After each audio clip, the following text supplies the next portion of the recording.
Hello and welcome muli sa aking kusina. Gagawa tayo ngayon ng version ko ng Mango Bravo. And here are the following ingredients. Chiffon cake, slice na natin to in the middle.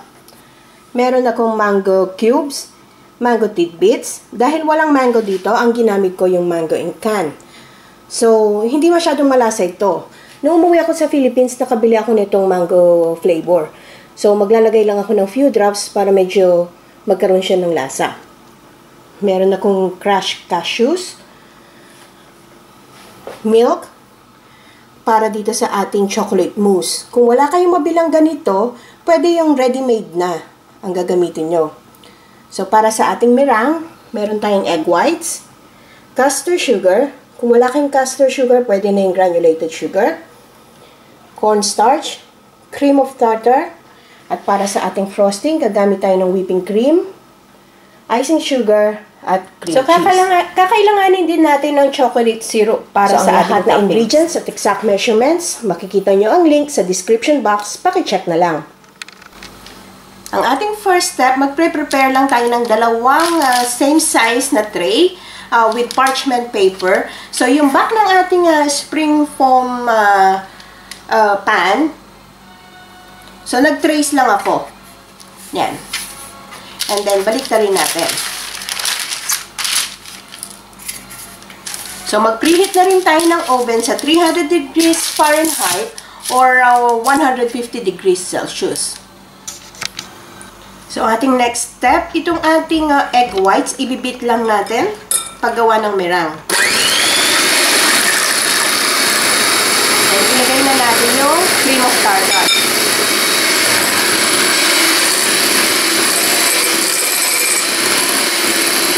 Pag ganitong foamy na, one at a time, slowly i-add natin yung ating egg white, sugar.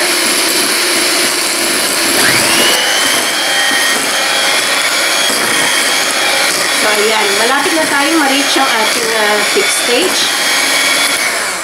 So, pagka ganitong glossy na siya, at saka pag tinanggal niyo yung ating whisk, nakatayo na yung tip ng ating meringue. So, pwede na ito. Mag-proceed na tayo sa next step. So, yung ating cornstarch, we will gently fold this in sa ating egg whites.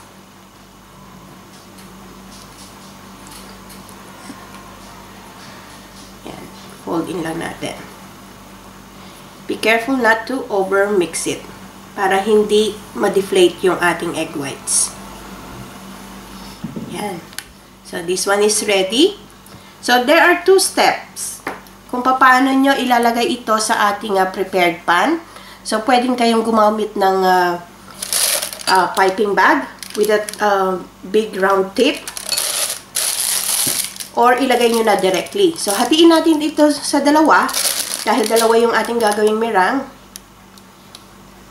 Yan, mag-proceed tayo sa next step. Ito yung tray na na-prepare natin kanina. So, yung minarkan natin, para kung gusto nyo perfect yung anyong circle.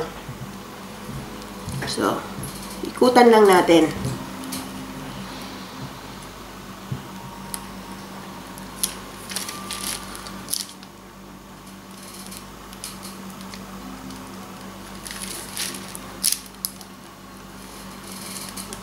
Gawin lang natin to hanggang maikot natin lahat. Then, using spatula, i-flatten lang natin.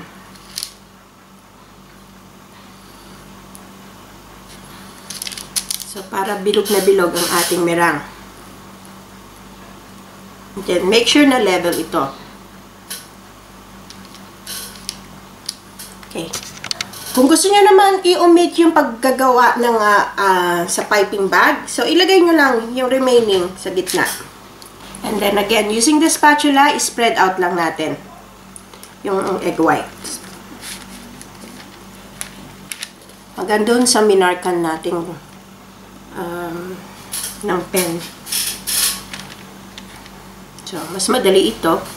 So, this one is ready. So, ibibake na natin to on a preheated oven na pinreheat na natin kanina sa 300 degrees Fahrenheit or 150 degrees Celsius.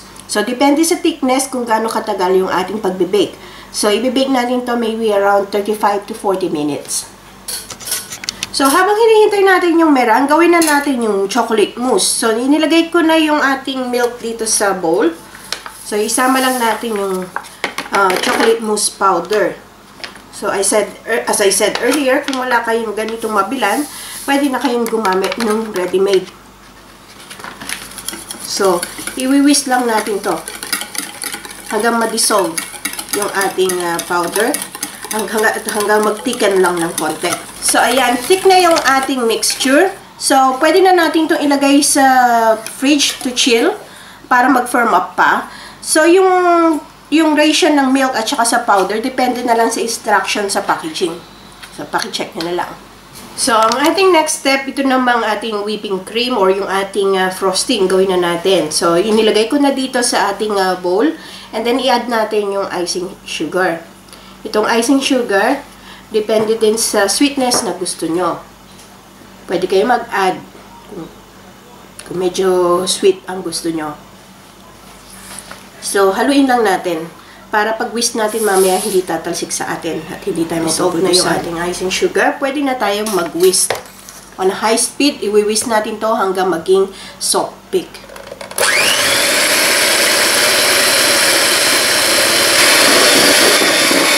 So, ayan, thick na yung ating cream. So, pwede na natin ilagay yung cream cheese natin. Itong cream cheese, optional lang naman to. Pwedeng wala kung wala naman kayong mabili. To add flavor lang, extra flavor lang sa ating mix uli natin to hanggang well blended lang. Itong ating whipping cream, make sure not to overmix it kasi magiging lumpy siya. Hindi nyo na magagamit. So, ayan. Thick na yung ating cream at saka nasa peak stage na tayo. So, pwede na to. So, ilalagay lang natin to sa fridge to chill habang hinihintay natin yung meringue. So, after 35 minutes, so, naluto na yung ating meringue. So, i-switch off na natin to and then slightly i-open lang natin yung door. Para hindi bumaksak yung ating meringue. And then, we'll leave this inside the oven hanggang sa tuloy yung maluto. So, ito yung meringue na nagawa natin. So, inabot ng 35 minutes to bake. So, ayan. Ready na tayong mag-assemble ng ating cake. So, yung ating cake, yung kalahati, ilagay natin sa dito. At saka, para i-protect lang yung ating cake board, maglagay lang tayo ng parchment paper or any paper around the cake. Para hindi madumihan yung cake board natin. So, unahin natin yung cake and then yung ating chocolate mousse. Okay? Then, spread lang natin.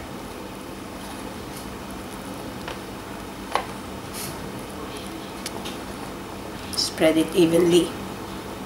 So, after nung ating mousse, ilalagay natin on top yung ating meringue.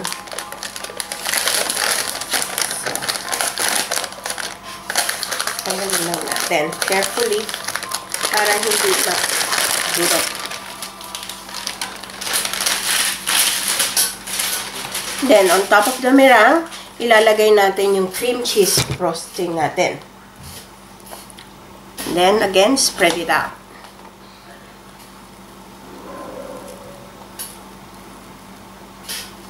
So, after nung ating mousse, ilagay lang natin yung half nung ating mango tidbits. So, nilagyan ko na rin siya nung flavoring natin. So, medyo nag-amoy mango na.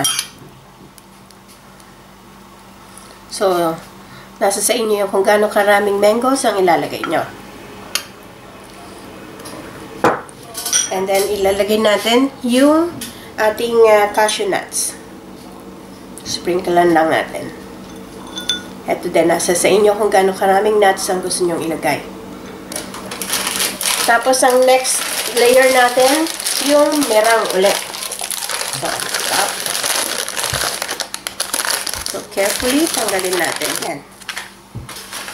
And then, again, ilagyan uli natin ng cream cheese frosting.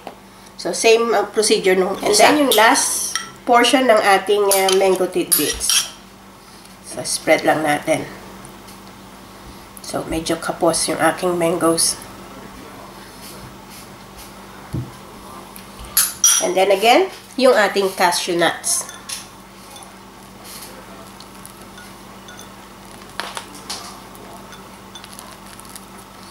And then, lastly, ang ating, yung second portion ng ating cake on top. And then, i-ice lang natin to all over. So, ayan.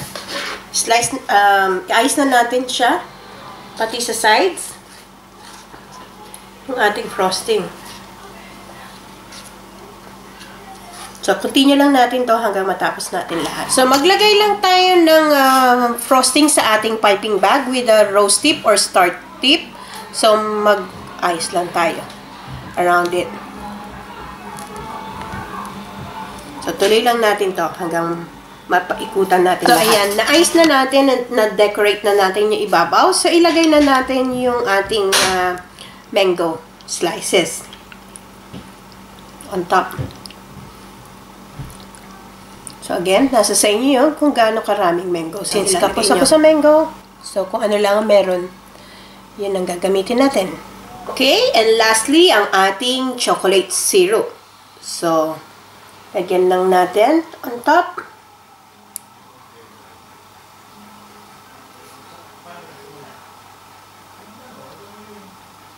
And then, pati dun sa sides.